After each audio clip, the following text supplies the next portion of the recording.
गत रविवार मैं आप लोगों को ये सूचना नहीं दे पाया था कि अक्टूबर से 5 बजे प्रवचन का समय कर दिया जाता है, इसलिए कि संध्या देर से होती है और समाचार पत्रों में वैसी सूचना आई। इसलिए आज मैंने मध्यम मार्ग लिया, न तो 5:30 बजे न 5 बजे, और इसलिए आपकी सेवा में 5:15 की थोड़े बाद आया। आगामी रविवार से प्रवचन 5 बजे होगा। आप सभी जानते हैं अक्टूबर से मार्च तक ये प्रवचन संध्या 5 बजे होता है। आगामी रविवार भी आप लोगों की सेवा में मैं रहूँगा। गत रविवार हम लोग ये देख रहे थे कि तृतीय अध्याय के 31वें और 32वें श्लोक में भगवान अर्जुन को निमित्त बनाकर मनुष्य मात्र को ये सूचित कर रहे हैं कि देखो, जो कुछ मैंने उपदेश दिया है, इन उपदेशों का यदि पालन करोगे, श्रद्धापूर्वक पालन करोगे, तो तुम सभी प्रकार के बंधनों से मुक्त हो जाओगे। श्रद्धावन्तः अनुसूयन्तः मुच्यन्ते सर्वकिल्बिषैः मुच्यन्ते सर्वकर्मभिः। कुछ भी आप कह लें तो सभी प्रकार के कर्मों से, बंधनों से, किल्बिष से, पापों से मुक्त हो जाओगे।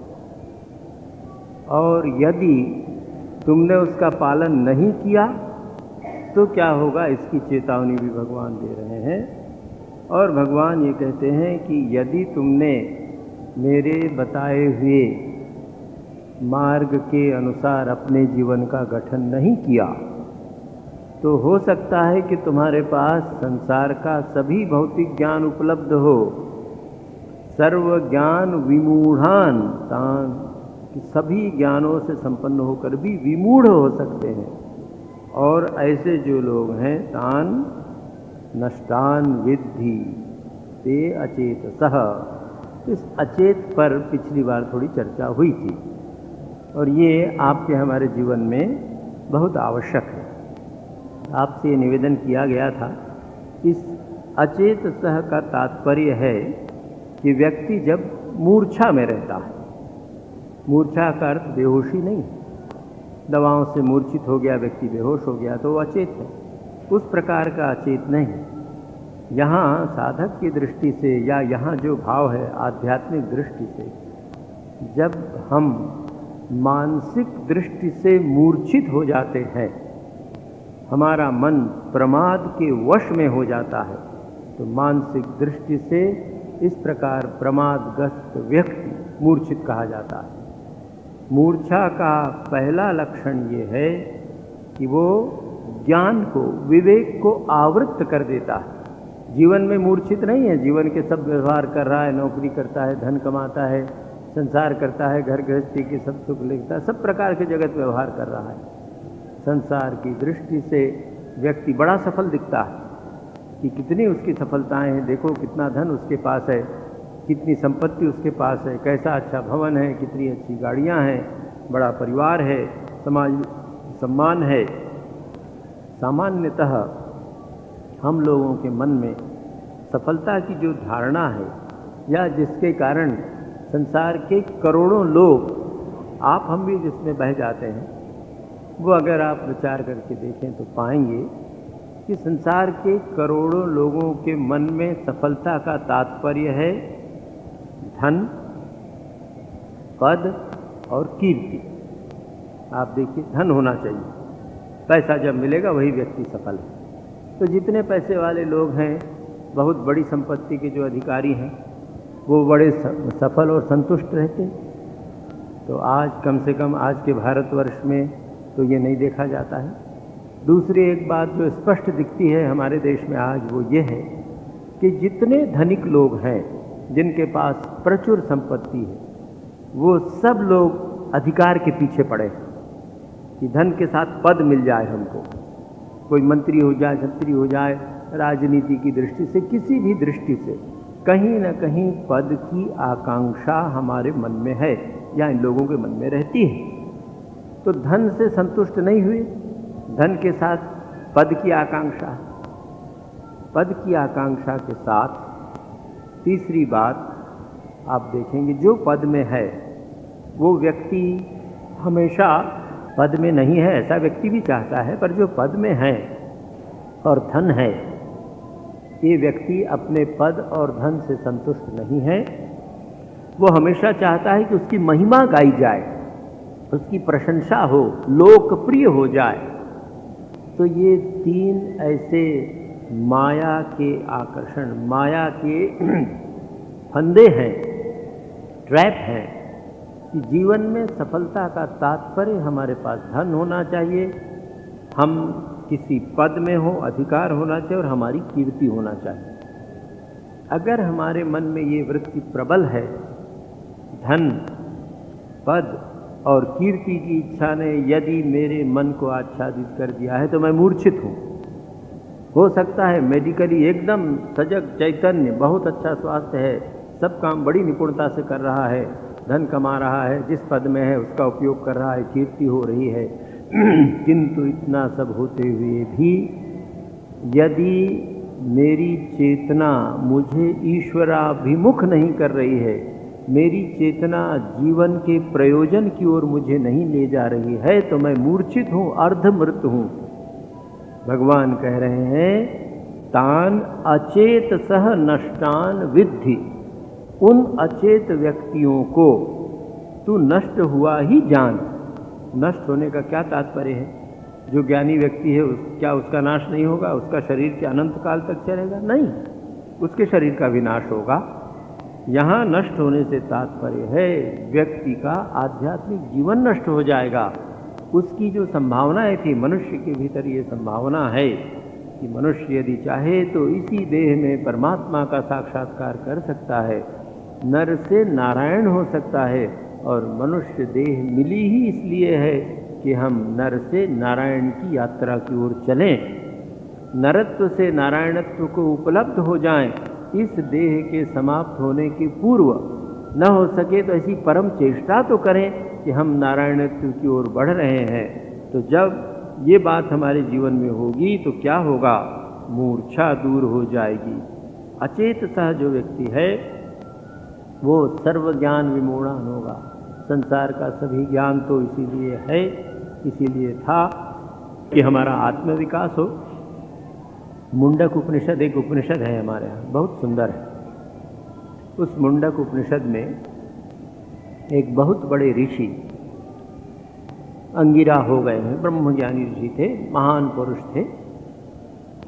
उनके पास एक आचार्य गए, शौनक नाम के। शौनको वही महाशाला, कोई बहुत बड़े विद्यालय के, आज की भाषा में कहें तो बहुत बड़ी यूनिवर्सिटी के कोई वाइस चांसलर रहे होंगे। उनके गुरुकुल में, उनके गुरु विद्यालय में संभवतः हजारों विद्यार्थी पढ़ते रहे होंगे और वे स्वयं बहुत बड़े ज्ञानी थे, सभी विषयों का उनका ज्ञान था। किंतु इतने बड़े उस गुरुकुल के आचार्य होने के पश्चात, सभी विद्याओं में निष्णात होने के पश्चात भी उन्हें ऐसा लगा कि इन विद्याओं से मुझे जीवन में शांति नहीं मिल रही है, मेरा जीवन सार्थक हुआ ऐसा तो नहीं लगता है। क्यों नहीं लगता है? क्योंकि अभी भी बहुत सी ऐसी चीज़ें हैं, बहुत सी ऐसी बातें हैं जिन्हें मैं जानता नहीं हूँ, और जिनको मैं जानता नहीं हूँ उसके कारण मेरे मन में अशांति है, मेरे मन में हीनता का बोध है कि अरे ये विद्या मुझे नहीं आती, ये बात मैं नहीं जानता हूँ, वो मुझे अशांत कर रही है। तो बड़े बेचैन हुए कि नहीं, इससे तो कुछ नहीं हो रहा है, कहीं ना कहीं कोई कमी रह गई है। बहुत विचार किया उन्होंने और विचार करके तब ये ऋषि के पास आए और ऋषि से उन्होंने क्या पूछा? सर्वज्ञान विमूढ़ान कैसा हो जाता है व्यक्ति, और चेतना जागती है तो कैसे वो उन्नति की ओर जाता है। तो ये शौनक ऋषि आकर आचार्य से पूछ रहे हैं, परम ऋषि से, अंगिरा ऋषि से पूछ रहे हैं कि हे प्रभु, कस्मिन्नो भगो विज्ञाते सर्वम इदम विज्ञातम भवति इति। हे प्रभु, किसको जान लेने पर ये सब कुछ जाना जा सकता है? किस एक को जान लेने पर? यदि हम सब कुछ को जानने का प्रयत्न करें तो करोड़ों जन्म लेने के पश्चात भी संसार के सभी विषयों को नहीं जाना जा सकता है, कोई नहीं जान सका। और जब तक मन में अज्ञान रह जाएगा, कुछ ऐसी चीज़ है जिसको मैं नहीं जानता हूँ, तब तक मन में अशांति रहेगी। संसार का कोई भी ज्ञान उसको पूरित नहीं कर सकेगा सिवा आत्मज्ञान के। तो पूछते हैं किसको जानने से सब कुछ जाना जा सकता है? तो ऋषि कहते हैं देखो, दो विद्या जाननी चाहिए। द्वे विद्ये वेदितव्येति स्म ब्रह्मविदो वदन्ति। जो ब्रह्मविद है वो कहते हैं कि दो विद्याएं जाननी चाहिए, पराच अपराच। परा और अपरा दोनों विद्याएं जाननी चाहिए। अपरा विद्या और परा विद्या। परा यया तद अक्षरम अधिगम्यते। परा विद्या वह है जिसके द्वारा उस अक्षर को जान लिया जाए, जिसका कभी क्षरण नहीं होता, जिसका कभी विनाश नहीं होता, जो शाश्वत है, जो भूतकाल में जैसा था वैसा वर्तमान में है, भविष्य में रहेगा, ऐसा जो अक्षर तत्व है, उसको जानने की विद्या का नाम परा विद्या है। और अपरा ऋग्वेद सामवेद आज की भाषा में कहें तो जितनी भी विद्याएं आज आप हमने पढ़ी हैं, चाहे वो विज्ञान हो, चाहे वो कला हो, चाहे किसी भी प्रकार की संगीत हो, नृत्य हो, आर्ट फैकल्टी की विद्याएं हो, जितनी भी विद्याएं संसार में आज हैं, जिन विद्याओं का ज्ञान मनुष्य को है या भविष्य में भी विश्व ब्रह्मांड के विषय में, पृथ्वी के विषय में जो जो ज्ञान उपलब्ध हो सकता है, वो सब ज्ञान अपरा विद्या है। और इस अपरा विद्या के द्वारा मनुष्य को तृप्ति नहीं मिल सकती। इस अपरा विद्या के द्वारा जीविका चल सकती है। अपरा विद्या के द्वारा संसार के सुख भोगों की थोड़ी सुविधा हो सकती है, किंतु सुख भोग की क्षमता भी पूरी तरह नहीं दे सकते हैं। इसलिए ये शरीर सीमित है। अभी कुछ बच्चे मेरे पास आए थे, उनसे चर्चा हो रही थी, पढ़े लिखे बच्चे हैं। तो उन बच्चियों को एक उदाहरण बताया कि बेटा बहुत शिक्षित सुशीला बच्चियां हैं। मैंने कहा देखो बेटा, तुम दोनों विज्ञान में निष्णात हैं बच्चियां, मनुष्य की सीमाओं को समझो। यदि तुम्हें आइसक्रीम खाना अच्छा लगता हो तो तुम्हें आइसक्रीम किसी ने खिलाया, वो 1 ब्रिक खा लिया, 2 ब्रिक खा लिया। तुम्हारे पास इतनी शक्ति है, तुम्हारे पिता के पास इतनी संपत्ति है कि वो तुम्हें 200 ब्रिक आइसक्रीम खिला सकता है, 2000 ब्रिक खिला सकता है। तुम खा सकती हो क्या? नहीं खा सकती। इसलिए कि मनुष्य शरीर के लिए ये असंभव है, कभी संभव नहीं है। ये मनुष्य के शरीर की सीमा है। उसी प्रकार विराट अर्थ में मन की भी एक सीमा है। और मन की सबसे बड़ी कठिनाई यह है कि मन विषयों से थोड़ी देर के लिए तृप्त होता और फिर नए विषय खोजने लगता है। संसार में मिले हुए विषयों से आज तक किसी का मन तृप्त नहीं हुआ, हो नहीं सकता। उसका स्वभाव ऊब जाता है, थोड़ी देर बाद ऊब जाता है। संसार का कोई भी ऐसा सुख जो मन और इंद्रियों के सहयोग से मिलता है, ऐसा नहीं है कि जिसमें ऊब ना आ जाए। कितना भी प्रिय हो, थोड़ी देर बाद व्यक्ति ऊब जाता है। तो ये ऊब जाने की बात या संसार में सुख ढूंढते हुए अशांत रहने की बात, तो ऋषि उसको क्या बताएं? उन्होंने कहा कि अपरा से हो सकता है। तो अचेत सह वही व्यक्ति है जिसने ये बात भुला दी है कि परा विद्या के द्वारा ही उस अक्षर में जाया जा सकेगा। अक्षर तत्व, उसी का नाम ईश्वर है, आत्मा है, परमात्मा है, परम शांति, जो भी नाम हम उसको दे लें। और वो अक्षर तत्व हमारे भीतर विद्यमान है, हमारे ही अंतःकरण में विराजमान है। उसके पास यदि जाना हो, और यदि का प्रश्न नहीं है, किसी न किसी जन्म में हमें उसे उपलब्ध करना ही होगा। इसलिए करना होगा कि उसको उपलब्ध किए बिना जीवन में परम शांति नहीं मिल सकती। और जब तक जीवन में परम शांति नहीं मिलेगी, बार बार जन्म लेना पड़ेगा, हम चाहें या न चाहें आना पड़ेगा। और दुर्भाग्य से किसी के जीवन में तमस वृत्ति प्रधान हो गई, ये पशु समान जीवन व्यतीत किया, तो मनुष्य योनि से भी हाथ धोना पड़ेगा, हो सकता है और पशु पक्षी आदि दूसरी योनियों में जाना पड़े। तो इसलिए भगवान ये कहते हैं कि जो अचेत हैं तान नष्टान विद्धि, समझ ले कि उनका नाश हो जाता है। हमें अत्यंत सावधान रहने की आवश्यकता है कि हमारे जीवन में ये वृत्ति प्रधान न हो जाए, प्रमाद प्रधान न हो जाए।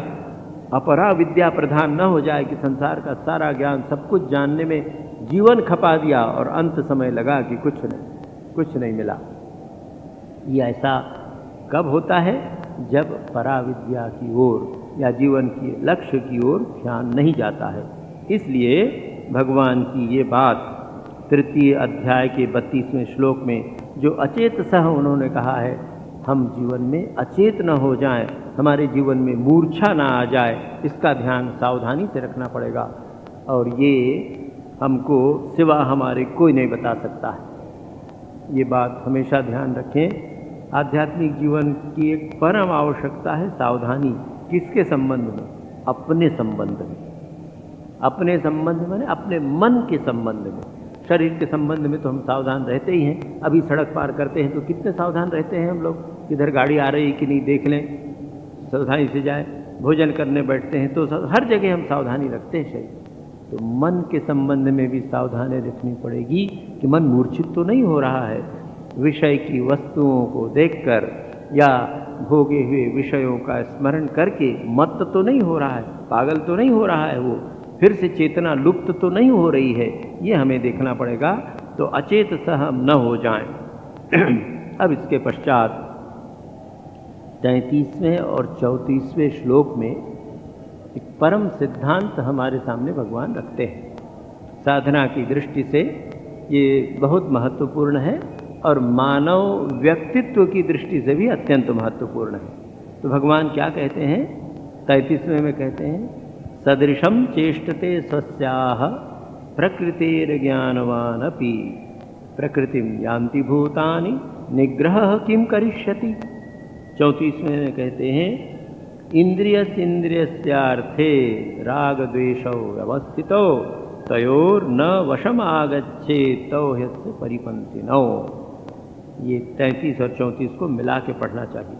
भगवान कहते हैं 33वें में, हे अर्जुन, संसार के सभी प्राणी प्रकृति को प्राप्त होते हैं, प्रकृति के अनुसार करते हैं। तो ज्ञानवान भी अपनी प्रकृति के अनुसार कर्म करता है। अतः निग्रह क्या करेगा? हठ बलात्कार क्या करेगा? फिर कह रहे हैं कि प्रत्येक इंद्रियों में, इंद्रिय से इंद्रिय से अर्थे राग द्वेषौ व्यवस्थितौ। प्रत्येक इंद्रिय में, हमारी जो ज्ञान इंद्रियां हैं, कर्म इंद्रियां हैं, इसमें राग और द्वेष जमा हुआ है, भरा हुआ है। उसके वश में तयोः वशम न आगच्छेत्, उसके वश में नहीं आना चाहिए, क्योंकि ये हमारे सबसे बड़े शत्रु हैं। आइए इस पर थोड़ा विचार करें। भगवान ये कहते हैं कि हे अर्जुन, संसार के सभी प्राणी, सभी मनुष्य, सभी प्राणी अपनी प्रकृति के अनुसार चलते हैं। इसलिए ज्ञानवान व्यक्ति भी अपनी प्रकृति के अनुसार चलता है। तो जब ज्ञानवान व्यक्ति भी अपनी प्रकृति के अनुसार चलता है, तो फिर निग्रह, उसको रोकना, संयत करना किस काम का? इस श्लोक के संबंध में बड़ी भ्रांति उत्पन्न होती है। पहले देखने पर ऐसा लगता है कि तो स्वविरोधी लगता है। पहली बार देखने पर लगता है कि भगवान ये जो कह रहे हैं, इसमें तो फिर आत्मनिग्रह की, आत्मसंयम की कोई सार्थकता नहीं लगती है, कि सब तो अपने स्वभाव के अनुसार करते हैं। तो पहले थोड़ा ये देख लें स्वभाव क्या है, सामान्य स्वभाव, और फिर विचार करेंगे कि वो स्वभाव मनुष्य में कैसे घटता है। जैसे शेर, सिंह, चीते आदि हिंसक पशु हैं, इनका स्वभाव है। ये जंगल में दूसरे हिरण, खरगोश आदि पशुओं को देखते हैं, उनको मार के खा जाते हैं, उनका स्वभाव है। हिरण जंगल में रहता है, हिरण घास खाता है, वो मांसाहारी नहीं है, घास खाना, पत्ती खाना उसका स्वभाव है। इसी प्रकार प्रकृति की बहुत वस्तुओं में, व्यक्तियों में हमें उसका स्वभाव दिखता है। जिस प्रकार के उसके संस्कार हैं, जैसी उसकी आदत है, उसके अनुसार वो काम करता है। ये प्रकृति का एक स्वभाव है। प्रकृति में भी स्वभाव है। जैसे पानी का एक स्वभाव है कि वो ऊंचे से नीचे स्थान की ओर जाता है। अग्नि का एक स्वभाव है कि अग्नि ऊपर की ओर उठती है। धुएं का स्वभाव है ऊपर की ओर उठता है। तो जीवित व्यक्ति भी और प्रकृति की जो जड़ वस्तुएं हैं, उनका भी अपना अपना एक स्वभाव है। तो भगवान ये कहते हैं कि भाई सभी कुछ प्रकृतिम यान्ति, प्रकृति में जाते हैं, प्रकृति को प्राप्त होते हैं। अपने अपने स्वभाव के अनुसार प्रकृति में कर्म करते हैं। अच्छा, तो ज्ञानवान अपि, जिसको ज्ञान हो गया है, वो भी अपनी प्रकृति के अनुसार जाता है। तो निग्रहम किम करिष्यति, तो निग्रह किम करिष्यति, निग्रह से रोकने से क्या लाभ होगा, यहाँ समझने की बात है। जो ज्ञानवान व्यक्ति है वो भी प्रकृति का दास है और अज्ञानी व्यक्ति भी प्रकृति का दास है। तो बड़ी कठिनाई यहाँ है। अगर दोनों ही समान हैं तो अंतर क्या हुआ। अब यहाँ ये समझ लेना है कि ज्ञानवान और अज्ञानी व्यक्ति में अंतर ये है कि ज्ञानवान व्यक्ति ने अपनी प्रकृति का आश्रय लेकर उस प्रकृति के अनुसार अपने व्यक्तित्व का विकास किया और उसने परम तत्व को प्राप्त कर लिया। अज्ञानी व्यक्ति ने परम तत्व की ओर ध्यान नहीं दिया, उसने सोचा अरे निग्रह से क्या होता है भाई, ये तो प्रकृति ऐसा करना ही पड़ेगा, इसके बिना हम चल नहीं सकते, और अंधकार में चला गया। एक बहुत अच्छा प्रसंग आता है दुर्योधन के जीवन में। दुर्योधन से किसी ने पूछा कि भाई तू ऐसी दुष्टता क्यों करता है, तुझे सब आचार्यों ने, महापुरुषों ने, पितामह ने समझाया, भगवान कृष्ण तक ने समझाया कि ये बड़ा गलत काम है, अन्याय है, अनुचित, तू भी जानता है।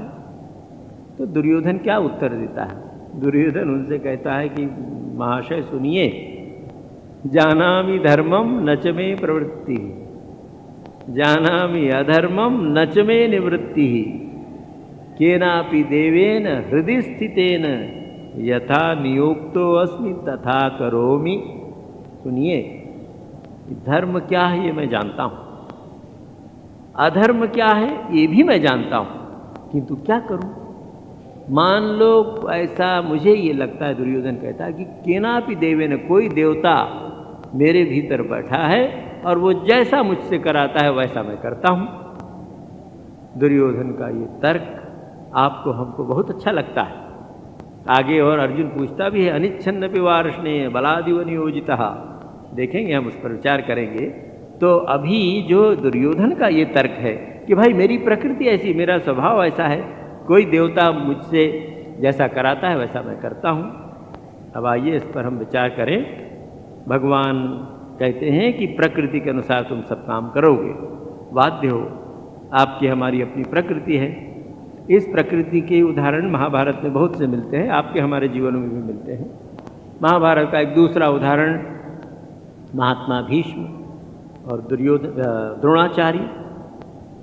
महात्मा भीष्म कितने बड़े महापुरुष थे, कितने ज्ञानी थे, किंतु दुर्योधन के साथ रहने के कारण, असत पुरुषों के साथ रहने के कारण, या अशुद्ध अन्न आदि खाने के कारण, ऐसे भी पुराणों में बातें हैं। उस समय उनकी प्रकृति ऐसी हो गई, क्षत्रिय थे, युद्ध करना तो उनका धर्म था, पर उनके मन में बात आ गई कि मैंने तो दुर्योधन का नमक खाया है, दुर्योधन से मैंने धन लिया है, इसलिए मैं धन का दास हूँ और दुर्योधन की तरफ से युद्ध करूँगा।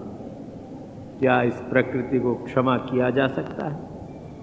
आचार्य द्रोण के जीवन में यही बात आई, क्या इसको क्षमा किया जा सकता है?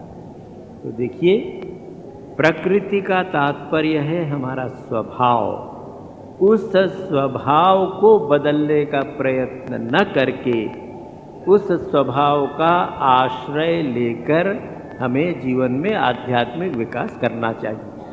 रामायण में बहुत सुंदर उदाहरण है ये प्रकृति का। यहाँ तात्पर्य सामर्थ्य भी है। नल नील आदि बड़े बड़े जो बंदर थे वो पहाड़ उठा उठा कर ला के डाल रहे थे, समुद्र को बांधना है, भगवान राम की सेवा में लगे थे। बेचारी एक गिलहरी थी, गिलहरी ने सोचा कि मैं क्या करूं, तो गिलहरी के पास नल नील के समान शक्ति तो थी नहीं। अगर वो सोचती कि मैं ऐसा कुछ करूं कि नल नील के समान मुझे शक्ति मिल जाए, तब मैं भी बड़े बड़े शिलाखंड लाकर समुद्र को बांधने में भगवान की सहायक हो सकूं। ऐसा होता क्या? अगर किसी बड़े शिलाखंड के पास जाकर वो प्रयत्न करती तो उसमें दब के मर जाती।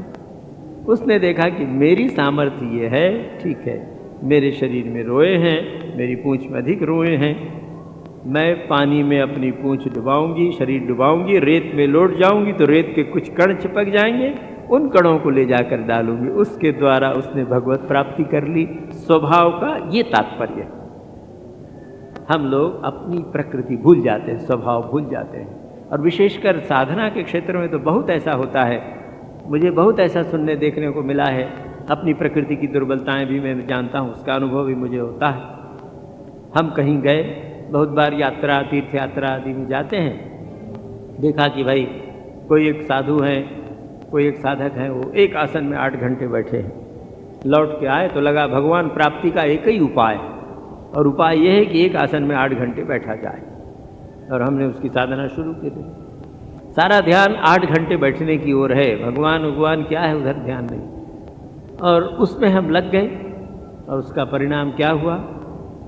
8 घंटे बैठने की आदत हुई या न हुई, 8 महीने अस्पताल में रहने का इंतजाम जरूर हो गया। ये क्यों हुआ?